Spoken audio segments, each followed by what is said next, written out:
2024. Ujang menilai setelah pertemuan itu, ada potensi Nasdem melepas Anies Baswedan yang telah dicalonkan sebagai bakal capres pada pemilu presiden 2024. Pasalnya, Jokowi selama ini tampak tidak senang dengan adanya langkah Nasdem mendeklarasikan Anies sebagai bakal capresnya.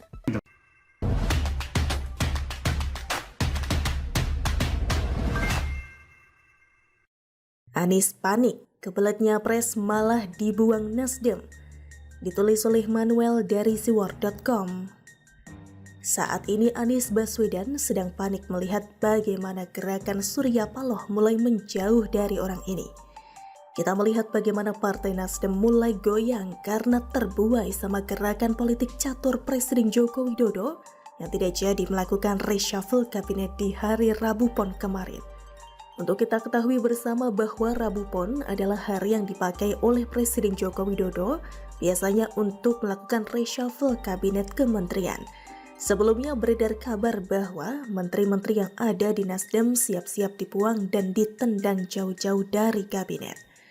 Tapi entah kenapa setelah Surya Paloh diseret oleh Presiden Joko Widodo datang ke istana, mendadak yang Suryapaloh mereda dan Surya Paloh keluar senyum-senyum seperti om-om yang kegerangan. Ditambah lagi saat deklarasi Anies Baswedan yang seharusnya didatangi oleh perwakilan Partai Nasdem, PKS, dan Demokrat, ternyata Partai Nasdem tidak datang dan alasannya sangat lucu. Alasannya karena persiapan bertemu dengan Partai Golkar. Kenapa saya mengatakan bahwa Anies Baswedan panik dan gak bisa tidur semalam suntuk? Karena kita melihat di Twitternya, dia seperti orang kebelet yang langsung mendadak mencuitkan ucapan terima kasih kepada Partai Nasdem. Padahal kita sama tahu bahwa Partai Nasdem itu adalah partai yang mulai kabur dari koalisi Anies Baswedan yang merupakan orang yang sudah katanya kafir karena sudah dibaptis dengan nama Yohanes Baswedan. Kelihatan banget bahwa Anies Baswedan ini benar-benar kebelet mau nyapres. Saking mau nyapresnya, dia nyatut-nyatut nama 3 partai yang kalau dijumlah memang secara ambang batas sudah lebih 20%. Tapi ternyata koalisi masih begitu cair dan mudah banget untuk berubah-ubah. Saat ini kita melihat bahwa Anies Baswedan sedang panik dan kelihatan banget pusing 7 keliling. Saking pusingnya, dia juga jadi suka marah-marah ketika ketemu relawan. Beberapa kali dia divideokan mukanya cemberut dan malahan tepis salaman dari para pendukungnya yang kemungkinan besar radikal. Angin kencang sedang melanda koalisi yang saat ini oleng. Saking kencangnya Anies Baswedan lupa kalau dia tuh udah ada di lautan politik yang begitu kejam. Dia terombang-ambing. Mimpinya menghancurkan negara Indonesia sudah hampir kandas karena kita tahu bahwa keberadaan dia adalah keberadaan yang sangat membuat kita terancam kesatuan persatuannya. Karena dengan ketiadaan Anies Baswedan itu tandanya sangat baik bagi Indonesia. Kita sudah melihat bersama-sama bahwa betapa hancurnya kota Jakarta dibuat pecah belah oleh Anies Baswedan. Segregasi politik begitu kencang dan permainan suku, agama, ras, dan antar golongan juga sangatlah mengancam kesatuan dan persatuan negara kita. Adanya konflik antar suku, ras, agama, dan antar golongan sudah menjadi kebiasaan dan juga hal yang begitu mirip terjadi di DKI Jakarta. Saya kira banyak orang yang masih punya hati nurani di Partai Nasdem, PKS, dan Demokrat, sehingga mereka harusnya tidak memilih Anies Baswedan atau mencabut dukungannya yang begitu berbahaya bagi kesatuan dan persatuan negara ini. Kelihatannya mereka hanya ingin duitnya saja, karena dengan menjadi pemimpin duitnya ya kencang. Juga dirasa partai-partai tersebut hanya memikirkan kantong mereka masing-masing tanpa memikirkan keutuhan NKRI yang kita cintai ini. Sudah 10 tahun hampir mereka kering karena Presiden Joko Widodo menutup keran-keran korupsi. Makanya gak heran ada yang ngoceh-ngoceh dan berkuar-kuar sampai keluarin 100 miliar atau mungkin 10 triliun untuk demo yang katanya bela agama. Ternyata mau merusak persatuan dan kesatuan NKRI. Kelihatannya kepanikan orang ini sudah begitu memuncak. Sampai-sampai dia bikin tweet merasa dirinya sudah didukung oleh 3 partai. Yang padahal belum tentu. Pendukungnya Anies Baswedan juga goblok-goblok sih. Bagaimana menurut Anda? Demikian, keuntungan yang diperoleh dari Formula E 2022 sebesar 6 miliar rupiah.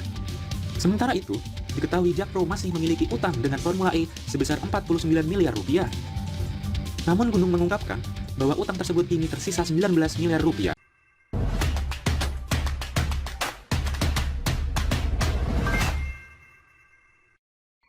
Siapkan balapan Formula E 2023 dengan lebih matang, ditulis oleh Fransen Arianto dari Siward.com.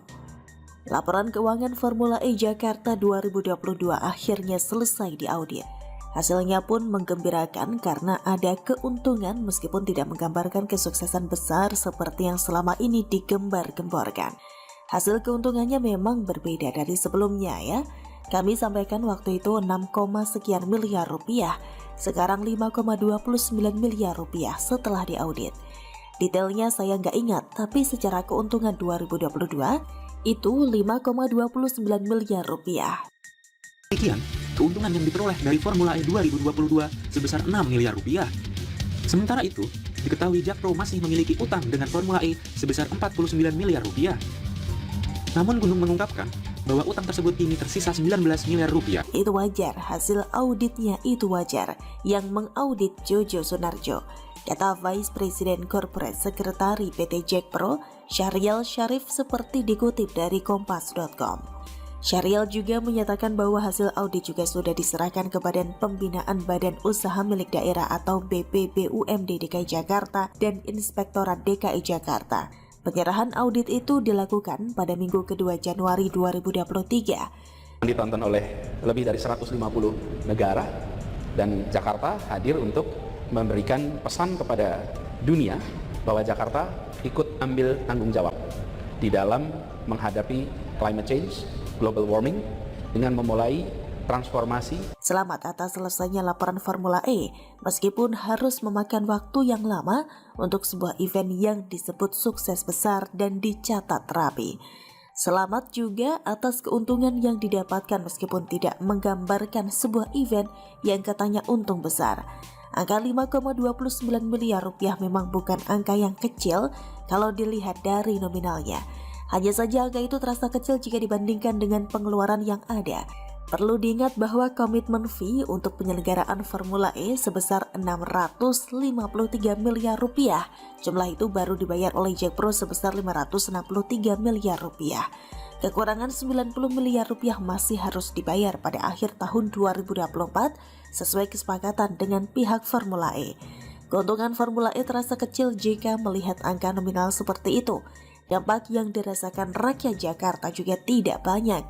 Seharusnya balapan ini tidak perlu dilakukan lagi, tetapi Jakarta tetap harus menyelenggarakan balapan mobil listrik itu di tahun